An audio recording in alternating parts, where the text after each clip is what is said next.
Thanks, James. There's a few faces I recognise here today, but most of you, I guess, don't know me. So yeah, as Fiona said, I'm Claire. I'm one of the renal dietitians at Addenbrooke's. There's about 5 or 6 of us all together, and we cover most of the areas that the renal services cover, although currently we don't get too involved with the renal genetics side, but you might find me popping up now and again anyway. Oh, okay. Is that working? Is that right? Thanks. Okay. Okay, I can do that. So I'm going to obviously be talking about diet, as I'm a dietitian, surprise, surprise. But I was just going to highlight the main areas and the advice for patients with PKD from a diet and lifestyle point of view. So one of the very important ones is if you smoke, please try and stop. Again, not really news for you guys in this room, for anybody. We would be advising them on that. Keeping to a healthy diet, low in salt. I will be banging on about salt for the next 10 minutes or so. And there's also quite a lot of information out by the registration desk on salt as well, if you want to pick up any of that info to help with any dietary changes. Maintaining a healthy weight, a healthy BMI. Again, I don't know if you're familiar with BMI. It's just a measure of your height in relation to your weight. GPs quite often will be checking that, and it may be checked in clinic as well. Regular physical activity is also recommended, and also, as has already been mentioned, keeping up with a good fluid intake, unless you've been advised otherwise by the nephrologists. And by good fluid intake, we're talking at least sort of 2 litres a day of fluids going in. So help yourselves to the water at the back. More than 2 litres, sorry. So have plenty of the water at the back. So just to briefly talk about the healthy eating side, this plate is called the balance of good health. So this is what your dinner plate should look like.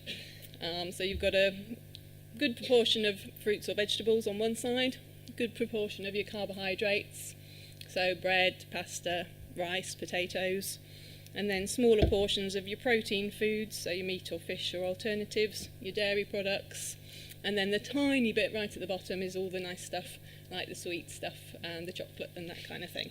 So everything in proportion to help keep a healthy diet.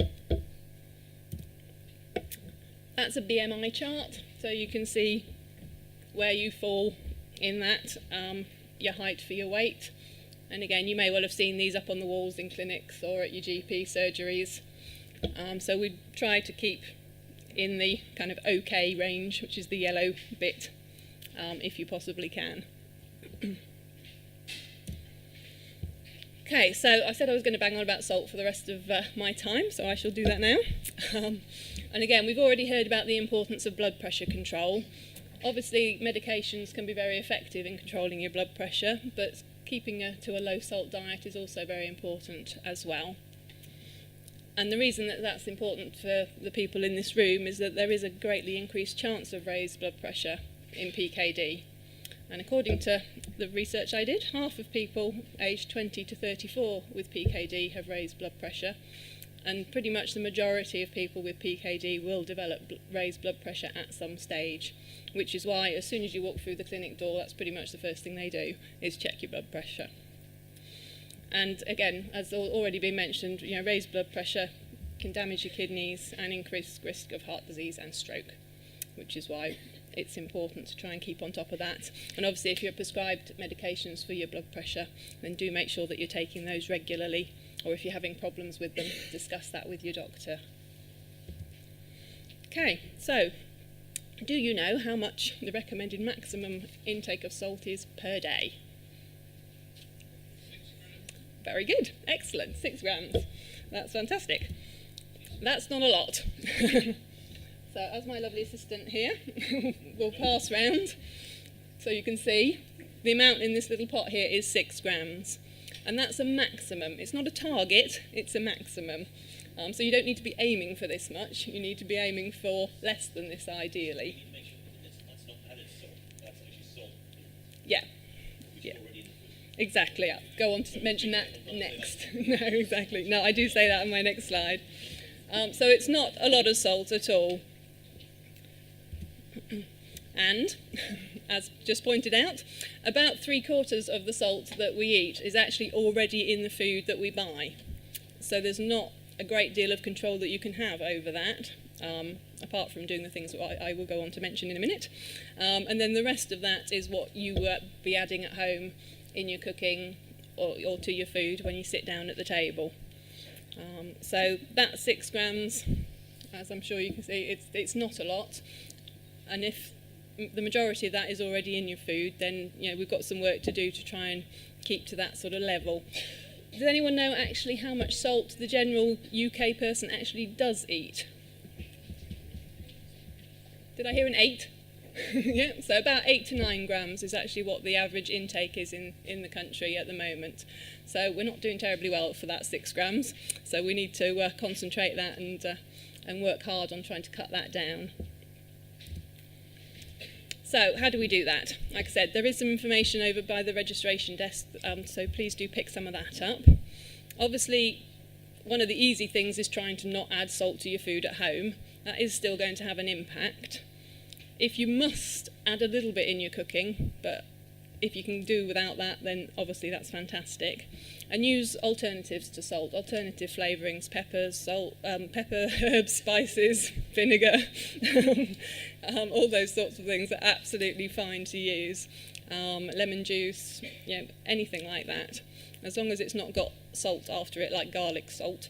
You're fine using garlic, but not garlic salt. Then experiment with different flavourings instead. Processed foods tend to contain a lot of salt as well, so pre-packed things, ready meals, those sorts of foods. So where possible, if you're cooking from scratch, then obviously you can control the amount of salt that's going into your meals, which is ideal.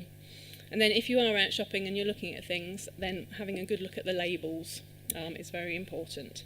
Might mean you take a bit longer and do shopping, but once you get used to where you're looking and know what you're looking for, it's quite easy. So at the moment, there's lots of different types of labels that appear on food. They are working towards a consensus so that everything looks a bit more the same, which will make it a little bit easier and a little bit quicker when you're looking at labels. But these are the sorts of ones that you'll normally see. The most helpful ones and the ones that are going to be adopted are the more traffic light ones, so the ones that have the red, the amber and the green sections. So you know that red means it's high, amber means it's sort of medium, and green obviously means it's low. I think these are all pizza packets, bizarrely, not quite sure why. But you can see in all of these that the salt is quite high in all of the packaging. So, as always, labels can be quite confusing as well. So they usually list things per portion and per 100 grams. Also currently listed is salt and sodium. Again, that will change and it will just be salt. Salt basically is sodium times 2.5. So I tend to say just look at the salt, ignore the sodium because they're the same. And often they give a percentage of the GDA, and GDA is guideline daily amount. So for the salt, it's this 6 grams would be the GDA. Try to avoid any product that's got more than 40% of your GDA per portion, because obviously that's quite a lot. And like I said, the traffic lights can be quite helpful because they're an instant visual of whether something is lower in salt or not. If you're looking at the numbers, per 100 grams, something would be high in salt if it's more than 1.6 grams of salt or 0.6 grams of sodium, and would be low if it's 0.3 grams of salt or less, or 0.1 gram of sodium or less. And then obviously everything in between will be sort of medium depending on where it falls. So look out for those as well. And so some of the booklets by the reception desk will have that information in, because I can never remember it either. Okay, so I'm just going to round off with a few questions for you, just so that I don't have to do all the talking. So, I do recognise that while we encourage people to have home-cooked foods and what have you, there are times when a takeaway is needed or required. So, oops, where's that come from? So, which of these is going to be the lowest in salt? It's a bit tricky to do this with so many people in the room, so if you think it's number 1, stick your hand up. No? Okay, if you think it's number 2, stick your hand up. What about number 3? Oh, blimey, okay. Number 4, a few. Number 5, yeah, 1 or 2 curry lovers. And number 6. Okay, I'm very impressed. So the majority of the room were right. Oh! I'm sorry. Do apologise. So, yeah, you're quite right there, most people. Well done. But obviously, they always ask in the fish and chip shop if you want salt and vinegar on that.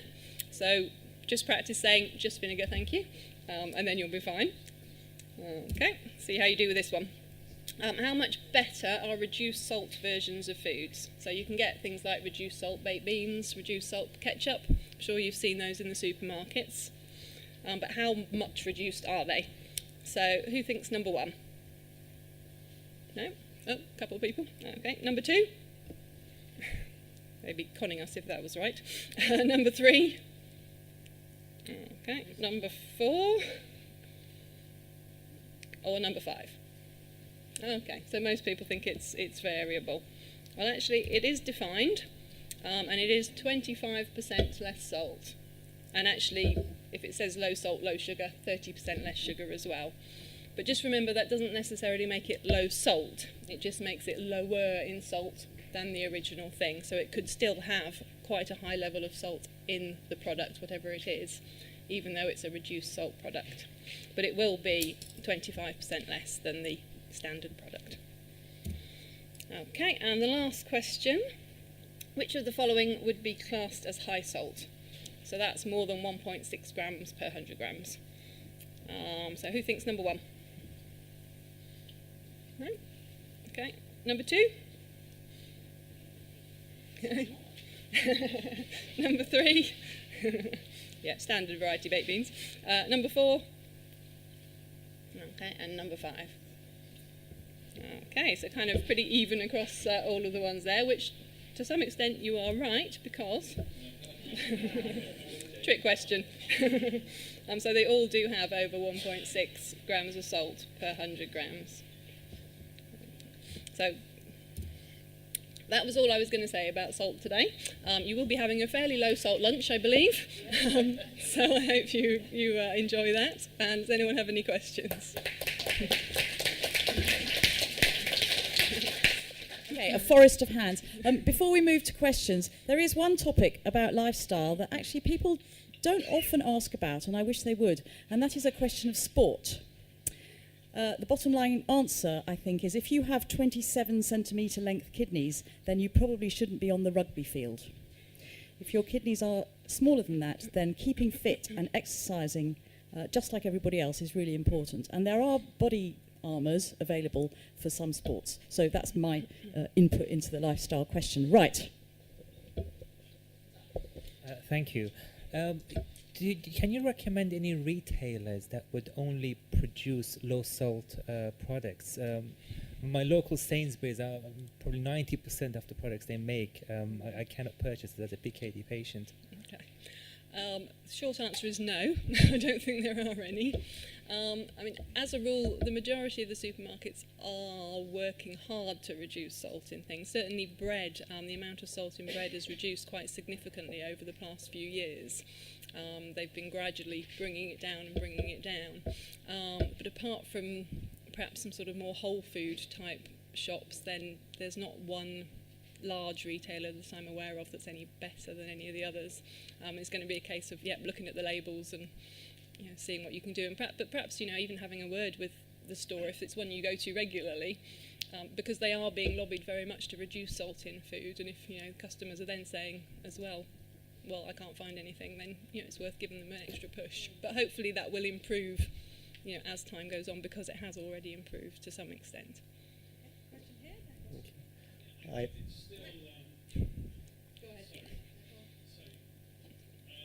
It's voluntary for the stores, isn't it? They don't have to comply, do they? Yeah, absolutely. It's been left to the food industry to decide those, rather than the food industry being regulated. Unfortunately, yes. But if there's more push from customers to wanting it and asking for it, then I would hope that would give them the extra incentive. Yeah. I'm a vegetarian, I've been for 30 years. What about vegetarian sort of products that again, things like the sort of Quorn sausages and things like that. Do you mean those sorts of manufactured things? Yeah, yeah. I must admit, I don't know off the top of my head, but they'll all be labelled and have that information on the packet. So if you're looking at a couple of different products, trying to decide which one to get, then try and choose the one that's lowest in salt. They are still likely to have some added, yep. So I think the equation processed food equals increased salt is one that's worth in a remembering. nutshell, yep. And actually, curry equals increased salt. Some would say that a curry from your local takeaway is 4 times your daily salt requirement, which isn't 4 times the max, because you actually need less salt than the 6 grams. Much less. Hi. So does the strain a poor diet puts on your kidneys kind of catalyse cyst growth in any way, or does it simply add stress to already stressed kidneys? I'm not aware of any effects on cysts. So actually that's a very interesting question. And in the old days, we used to stop people from eating protein, as well as try not to let them eat salt. And the problem with that is that your bones and muscles start to dissolve. So we don't give that advice anymore. And that the balance of your diet is the most important thing. You can't put strain on your kidneys by cutting added salt, because as Claire has said, a lot of it's already hidden in food, and you won't become salt deprived. On the other hand, if you eat bodybuilding amounts of protein, that will certainly put stress on your kidneys, and you definitely shouldn't do that. For calcium, again, we used to say a low calcium diet was important, and that will make your bones thin, so we don't do that anymore either. So balance and every day being a little bit different is really the key, I think. But we never forget the low salt and the fluids.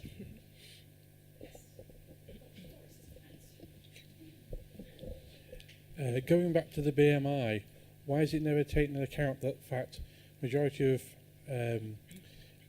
PKD patients have enlarged kidneys? Yeah. Mine were 3.5 kilos each, and I was told I couldn't have a transplant because my BMI was too high.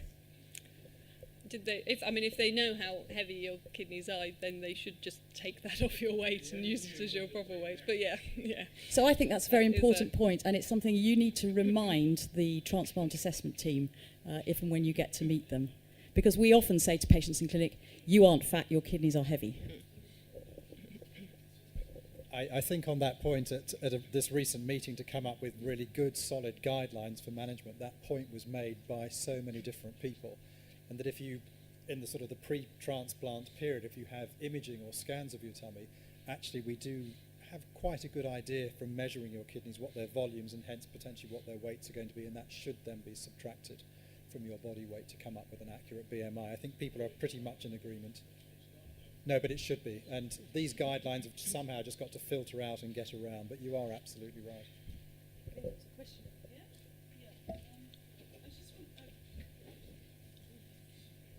I just want to ask you, has there been any research on lacto-free and gluten-free diets in relation to this disease? Because I've found that it makes it much more comfortable if I'm not... I've done experiments and it seems to have worked with me because I've got less room. So I find that... I wondered if there was any official studies going on about that. Not that I'm aware of, no. I've not seen anything about that at all. As a husband of a wife who doesn't drink a lot of liquid, is there a sort of guideline, as you said, 2 litres plus? Is that, when you factor in tea and coffee, is that included in that, or should it be excluded? So all clear fluids, and even fluids you put milk in, can count. What we want you to be doing really is producing 2 litres of urine at least. And that means that when you pee, your urine is pale and not dark yellow. We don't want people to be measuring every cup of fluid that they take in. But most people, when you do measure it for 24 hours, are drinking much less than they think they are. So if you sit down for a meal, start with a glass of water. Because actually it's quite good for weight control too, because it takes up a bit of room in your stomach. And then you're drinking the water without worrying about whether or not you're having enough. So that's one of my top tips for the day. Are there any particular foodstuffs that are a complete no-no? We've talked about salt, obviously, but actually particular vegetables, for instance, or whatever? Not generally, no. I mean, only when we get a bit further down into the low clearance clinic, for example, where I work with James as well, when we're monitoring patients' potassium levels and phosphate levels, we sometimes, if those levels are high, would advise a lot more specific certain foods, but not until that sort of point generally. So no, it's all about the balance. Unless you have the misfortune to have kidney stones on top of your polycystic kidneys, in which case I'm very happy to give expert advice later. Any study or research regarding the saucepan material? There are some very posh, expensive, like titanium, 300-pound saucepan, in terms of interfering while preparing the food, while cooking the food, or the old aluminium that we probably know that is banned, but the other, like Teflon. No, maybe? Aluminium is the only one that I'm aware of. I've not heard anything about any other ones, no matter how expensive they may be. Yes.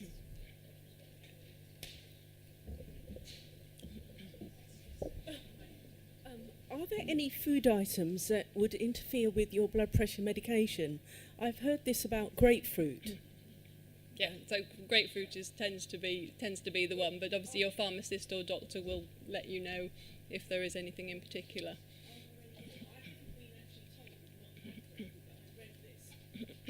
So it depends what blood pressure pills you're on. Who's been told not to have grapefruit? And are you all on amlodipine? Yes, well that's the correct information. Thank God for that.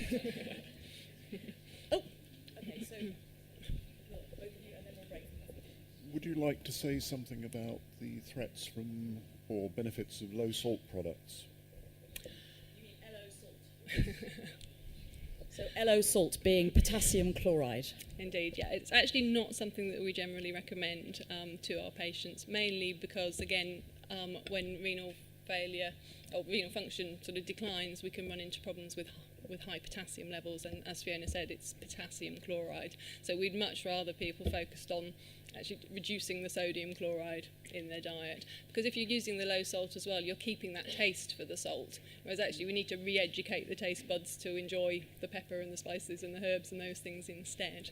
So it's not something that we generally would recommend for patients. If you can't live without it and your kidney function is normal, then there's no reason not to have it. But if you're also on an ACE inhibitor or an ARB, then you want to be a bit careful about the potassium load. But doing without, Claire's absolutely right, I think. If you can, yeah. So are there any diet requirements for infants with PKD, and how would you balance the intake of protein in an infant? I'm afraid I'm an adult dietitian.